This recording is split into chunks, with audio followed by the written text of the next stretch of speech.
नमस्कार, मेरा नाम शेखर है और मैं नॉलेज हब कोचिंग संचालित करता हूँ रायगढ़ छत्तीसगढ़ में, आपके अपने प्रदेश छत्तीसगढ़ में। और हम यहाँ छत्तीसगढ़ के विगत 3 दिन के समाचारों को जानने के लिए इकट्ठा हुए हैं। तो अब हम बारी बारी से छत्तीसगढ़ राज्य में घटित हुई इन घटनाओं को समझने का प्रयास करते हैं। पहला समाचार, मैं बिना किसी लाग लपेट के सीधे समाचार पर आता हूँ, सीधा मुद्दे पर आता हूँ। पहला जो समाचार है वो सीजी टीका ऐप विकसित करने वाली संस्था को लेकर है। आप यहाँ उसकी डिटेल देख पाएंगे। सीजी टीका ऐप विकसित किया था चिप्स नाम की एक सोसाइटी ने। चिप्स जिसका फुल फॉर्म होता है छत्तीसगढ़ इन्फोटेक प्रमोशनल सोसाइटी। ये सॉफ्टवेयर निर्माण करने वाली एक कंपनी है। छत्तीसगढ़ राज्य के जितने भी वेबसाइट हैं वो डेवलप करने का काम यही संस्था करती है। हाल ही में इसने सीजी टीका ऐप और सीजी टीका पोर्टल विकसित किया। अब इस पोर्टल में और इस ऐप में होने वाली समस्या कि साइट क्रैश कर गया, बहुत सारे लोग एक साथ रजिस्टर करने का प्रयास कर रहे थे। इस कारण से अब इस चीज को लेकर बहुत सारी शिकायतें दर्ज हुई हैं, तो इस संस्था का नाम उभर करके वापस सामने आया है। आपको इस संस्था का नाम भी याद रखना है और ये समस्या आप समझ सकते हैं। बहरहाल टीकाकरण का आप हिस्सा बने। मैं अपना पहला टीका हाल फिलहाल में प्राप्त किया हूँ, 2 दिन हो चुके हैं। मैं पूरी तरह से स्वस्थ हूँ, किसी प्रकार की कोई समस्या शारीरिक रूप से नहीं हुई है मुझे, ना मानसिक रूप से। तो आप टीकाकरण में थोड़ा सा अपनी भूमिका निभाएं और बाकी के लोगों को भी जागरूक करें, क्योंकि जितनी जल्दी आप वैक्सीनेट होंगे उतनी जल्दी ये समस्या जो है समाप्त कर सकेंगे। मैं अगले समाचार पर आता हूँ और अगला समाचार आप यहाँ स्लाइड पर देखिए और अब हम समझते हैं उसे। छत्तीसगढ़ की एक बहुत महत्वपूर्ण परियोजना है जिसे हम नाम दे रहे हैं स्लरी पाइपलाइन परियोजना। मैं डिटेल पर आता हूँ, बहुत सार में रखेंगे। पहला तो ये कि इस परियोजना का उद्देश्य है छत्तीसगढ़ से प्राप्त लौह अयस्क को विशाखापट्टनम बंदरगाह पहुंचाना। सबसे सस्ता धुलाई का माध्यम होता है पाइपलाइन परियोजना। एक पाइपलाइन में आप सीधे सीधे लौह अयस्क को बहा देते हैं जो विशाखापट्टनम में प्राप्त कर लिया जाएगा। आप सबको पता है कि दंतेवाड़ा में मौजूद बैलाडेला या फिर किरंदुल के जो केंद्र हैं वो कितने महत्वपूर्ण केंद्र हैं इस संदर्भ में। अब इसीलिए ये स्लरी पाइपलाइन परियोजना बनाई जा रही है। एक और डाटा जो आपको जानना चाहिए, छत्तीसगढ़ की ये दूसरी पाइपलाइन परियोजना होगी। इससे पहले यानी 20 सालों के इतिहास को हम देखें तो हम 20 साल पहले जब चले तो एसआर ग्रुप की एक परियोजना ऑलरेडी हमारे पास है। सार्वजनिक क्षेत्र की ये जरूर पहली परियोजना होने वाली है। तो आपको 2 फैक्ट याद रखने हैं। फैक्ट नंबर 1, छत्तीसगढ़ राज्य के लिए दूसरी पाइपलाइन परियोजना है, पहली एसआर ग्रुप की थी। फैक्ट नंबर 2, छत्तीसगढ़ के लिए पहली सार्वजनिक क्षेत्र की ये पाइपलाइन परियोजना होगी जिसका निर्माण एनएमडीसी के माध्यम से कराया जा रहा है। हालांकि ठेका मद्रास की एक कंपनी को दिया गया है। 3000 करोड़ रुपए इस परियोजना में टोटल व्यय होने वाला है। इस परियोजना के 3 चरण होंगे, जिसका शुरुआती 2 चरण छत्तीसगढ़ को या छत्तीसगढ़ में ही समाहित होगा या छत्तीसगढ़ में पूरा होगा। अगर हम देखें तो इस परियोजना के जो शुरुआत के 2 हिस्से हैं उसमें पहला हिस्सा बचेली और नगरनार को जोड़ने का है। बचेली और नगरनार को 130 किलोमीटर की परियोजना से जोड़ा जाएगा। दूसरा हिस्सा जो होगा वो किरंदुल और नगरनार को आपस में जोड़ने के लिए होगा। 8 किलोमीटर की ये परियोजना होगी। अब हम इस परियोजना के अगले हिस्से पर चलते हैं या डिटेल पर चलते हैं। तो भाई इस परियोजना का जो लाभ है वो नगरनार संयंत्र जो हाल ही में स्थापित हो रहा है एनएमडीसी के माध्यम से, जिसको अभी हाल फिलहाल में क्या किया गया है, विनिवेशित किया जा रहा है या डिसइन्वेस्टमेंट करने की बात उठी थी, डिकमीशन करने की बात उठी थी, जिसका समाचार मैं आपको ऑलरेडी बता चुका हूं, उसको मिलने वाला है। बहुत सारे लोगों को रोजगार मिलेगा, ये एक और इसका पहलू है। बात करते हैं अगले समाचार पर। जो अगला समाचार है वो एक पहाड़ी से है। अब यहाँ आप उसकी स्लाइड देखेंगे। ये पहाड़ी है बालम घाट पहाड़ी। बालम घाट पहाड़ी कोरिया जिले में मौजूद है, सोनहट तहसील में पड़ता है। ये पहाड़ी लगभग 1000 फीट की ऊंचाई पर है, जहां बिखरे हुए कुछ भग्नावशेष प्राप्त हुए हैं, किसी महल के या किसी किले के। किसका था ये किला? अगर हम ये जानने का प्रयास करें तो हमें इसका उत्तर मिलता है कोल वंशीय राजा बालेंद का ये अस्थायी राजधानी हुआ करता था। सवाल ये है कि बालेंद कौन है? बालेंद कोल वंश के वो राजा थे जिनकी मूल राजधानी या ओरिजिनल राजधानी मध्य प्रदेश के सीधी में थी। बाद में वो छत्तीसगढ़ को अस्थायी राजधानी के रूप में प्रयोग करते रहे। कोल वंशियों का बहुत सारा क्षेत्र या बहुत सारा राज्य क्षेत्र छत्तीसगढ़ से लेकर झारखंड तक फैला रहा है, छोटा नागपुर के पठार क्षेत्र तक। इसी बीच में सरगुजा के कुदुरगढ़ क्षेत्र में या कुदेरगढ़ क्षेत्र में महामाया मंदिर जो मौजूद है वो भी इनके द्वारा निर्माण किया गया था। ऐसी बातें भी कोरिया जिले के वेबसाइट को पढ़ करके पता चलती है। डाल्टन जो एक इतिहासविद है, उन्होंने इस बात को प्रमाणित भी किया है कि ये मंदिर बालेंद नाम के राजा ने बनाया। इस पहाड़ी को भी पहले बालेंद पहाड़ी कहा जाता था। नाम बिगड़ने के बाद ये बालम घाट या बालम पहाड़ी के नाम से जाना जाता है। और छोटी सी फैक्ट की बात करें तो यही छत्तीसगढ़ राज्य का एक बहुत महत्वपूर्ण नेशनल पार्क भी मौजूद है। गुरु घासीदास राष्ट्रीय उद्यान 1440 वर्ग किलोमीटर में फैला हुआ वो यही मौजूद है। इसी जगह से या आप इसी जगह के पास से हसदेव नदी का उद्गम भी होते हुए देख सकते हैं और बाकी नेयूर नदी को भी आप यहीं से बहते हुए देख सकते हैं। च्यूल नाम का एक सुंदर जलप्रपात भी इसी के पास मौजूद है। तो इतना कुछ अपडेट मेरे ख्याल से आप जान चुके होंगे, ये स्लाइड भी आपने देख ली होगी। तो अब हम अगले समाचार पर शिफ्ट करते हैं। जो अगला समाचार है हमारा वो एक फल या एक फसल से है। फल कहें, फसल कहें या कुछ और ही कहें। तो सबसे पहले हम इसको नाम देते हैं बोड़ा, जो कि बस्तर में मशरूम की एक प्रजाति है, समझ सकते हैं। इसे रुहेड़ा भी कहा जाता है।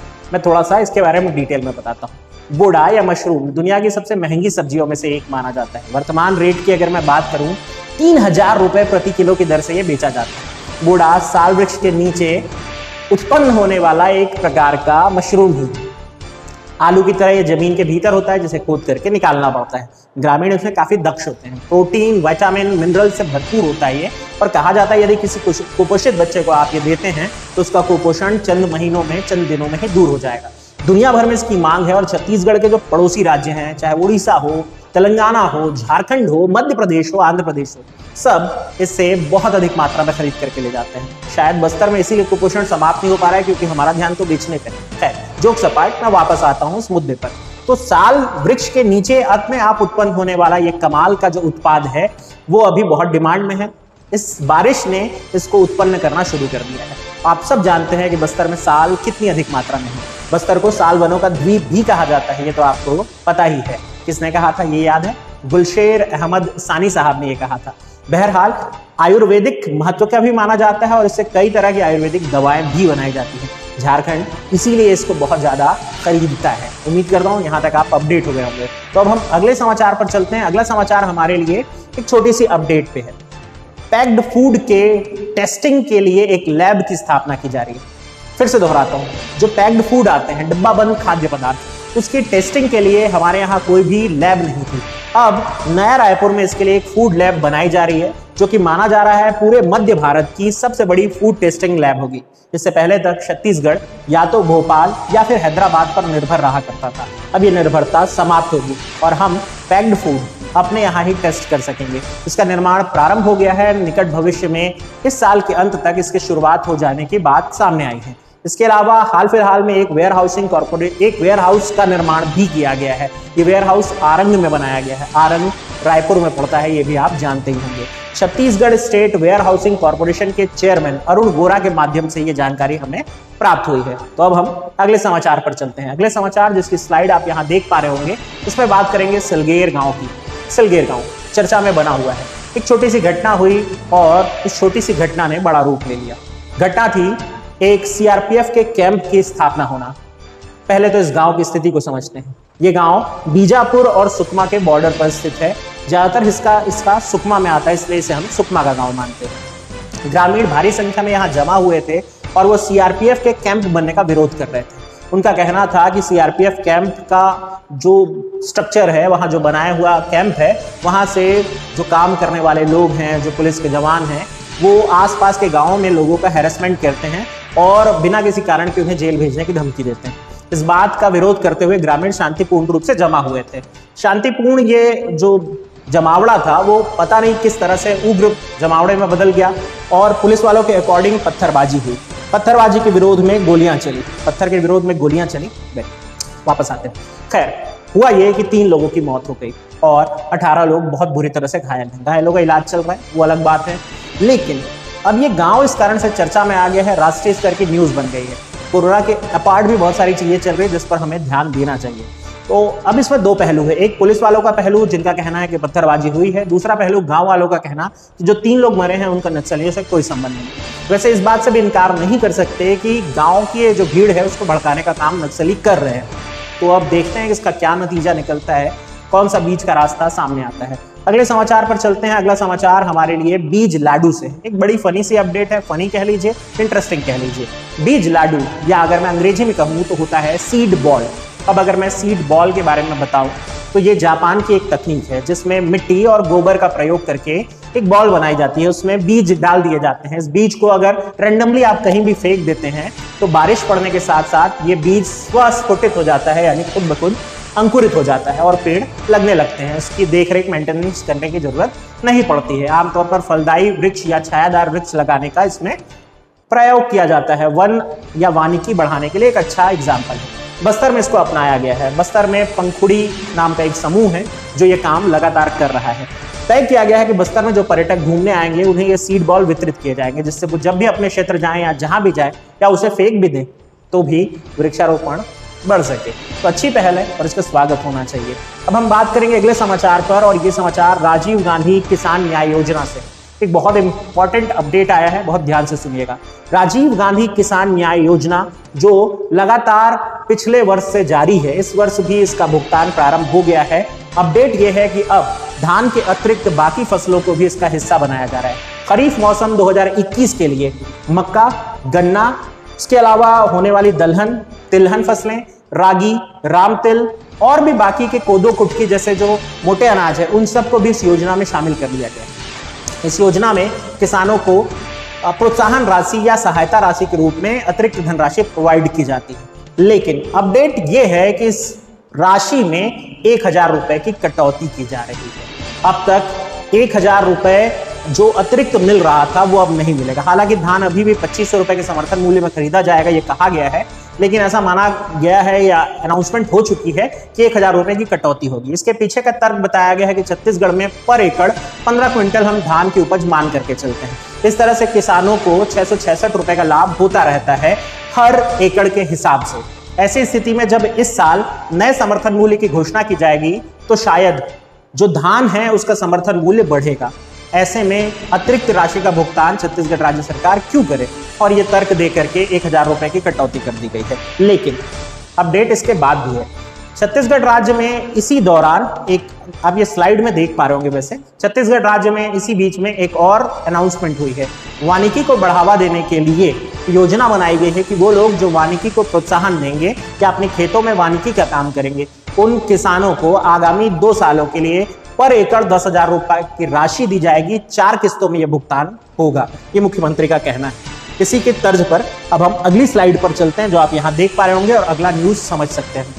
अगला जो न्यूज है वो ये है कि छत्तीसगढ़ राज्य में मुख्यमंत्री वृक्षारोपण प्रोत्साहन योजना, मुख्यमंत्री वृक्षारोपण प्रोत्साहन योजना आप यहां देख पा रहे होंगे, वो शुरू करने का फैसला किया गया है। डेट अभी तय नहीं है, लेकिन ये योजना जल्दी शुरू की जाएगी। इसका उद्देश्य है छत्तीसगढ़ राज्य में वृक्षारोपण को बढ़ावा देना। क्या होगा इसमें? वो किसान जो अपने खेत में धान लगाते हैं, यदि वो वृक्षारोपण करते हैं तो ऐसे किसानों को आने वाले 3 वर्षों के लिए 10-10 हजार रुपए की राशि पर एकड़ दी जाएगी। ये अनाउंसमेंट मुख्यमंत्री ने की है। किस तरह से उसका काम होगा, ये सब पटवारियों के हिस्से जाएगा। पटवारियों को जाकर के निरीक्षण करना पड़ेगा। जो अपना धान का रकबा घटा करके वृक्षारोपण करेगा उन्हें यह लाभ मिलने वाला है। वैसे मैं एक छोटा सा फैक्ट इससे पिछली न्यूज में बताना भूल गया, लेकिन उस स्लाइड में आपने पढ़ लिया होगा। हर तरह के भूस्वामियों या जो वन अधिकार पट्टा प्राप्त किसान हैं, उन सभी को इस योजना का लाभ मिलने वाला है। तो ये कुछ अपडेट थी मेरे पास आपके लिए, जो मैं आपके लिए लेकर के आया हूँ। कुछ और छोटी मोटी अपडेट है, उसको मैं जल्दी आप तक पहुंचाने का प्रयास करूंगा। सब्र रखिएगा, क्योंकि न्यूज जब इकट्ठा होती है तब मैं आपके सामने लेकर के आता हूँ। हर दिन आऊँ और आपके 10 से 15 मिनट यूं ही बर्बाद करूँ, कि मुझे भी अच्छा नहीं लगेगा। ध्यान से सुनने के लिए आप सबका बहुत बहुत धन्यवाद, और मैं आपका बहुत आभार व्यक्त करता हूँ कि आप मेरे साथ जुड़े हुए हैं। बहुत बहुत धन्यवाद। ध्यान रखिए अपना और अपनों का।